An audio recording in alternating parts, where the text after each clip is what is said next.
രാവണന് 10 തലയാണ്, ശ്രീരാമന് ഒരു തലയും. എന്തുകൊണ്ടാണിങ്ങനെ? ഇതിന് ഒരുപാട് അർത്ഥങ്ങളുണ്ട്. അതിലൊന്നിതാണ്, രാവണന് 10 തലയാണ്, 10 മുഖങ്ങളാണ്, 10 സ്വഭാവങ്ങളാണ്. ശ്രീരാമന് ഒരു തല, ഒരു മുഖം, ഒരേ ഒരു സ്വഭാവം. ശ്രീരാമൻ കൊട്ടാരത്തിലാണെങ്കിലും കാട്ടിലാണെങ്കിലും, ശ്രീരാമനെക്കുറിച്ച് ആരെങ്കിലും നല്ലത് പറഞ്ഞാലും മോശം പറഞ്ഞാലും, ശ്രീരാമൻ്റെ ജീവിതത്തിൽ സന്തോഷം വന്നാലും ദുഃഖം വന്നാലും, ശ്രീരാമൻ എപ്പോഴും ഒരുപോലെയാണ്. അദ്ദേഹത്തിൻ്റെ സ്വഭാവത്തിന് മാറ്റം വരാൻ പോകുന്നില്ല. രാവണനും നമ്മളും ഒരുപോലെയാണ്. 10 തലയും 10 മുഖവും 10 സ്വഭാവവും.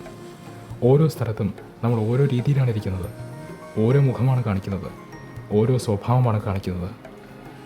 സാഹചര്യം മാറുമ്പോൾ നമ്മൾ മാറുന്നു. നമ്മളെക്കുറിച്ച് ആരെങ്കിലും നല്ലത് പറഞ്ഞാൽ നമ്മൾ സന്തോഷിക്കുന്നു. നമ്മളെക്കുറിച്ച് ആരെങ്കിലും മോശമായിട്ട് എന്തെങ്കിലും പറഞ്ഞാൽ നമ്മൾ വിഷമിക്കുന്നു. ജീവിതത്തിൽ നല്ല കാര്യങ്ങൾ സംഭവിക്കുമ്പോൾ നമ്മൾ ഒരു രീതിയിലിരിക്കുന്നു. ജീവിതത്തിൽ മോശമായ കാര്യങ്ങൾ സംഭവിക്കുമ്പോൾ നമ്മൾ മറ്റൊരു രീതിയിലിരിക്കുന്നു. 10 തല മാറ്റി ഒരൊറ്റ തലയുള്ള ഒരാളായി മാറാമോ?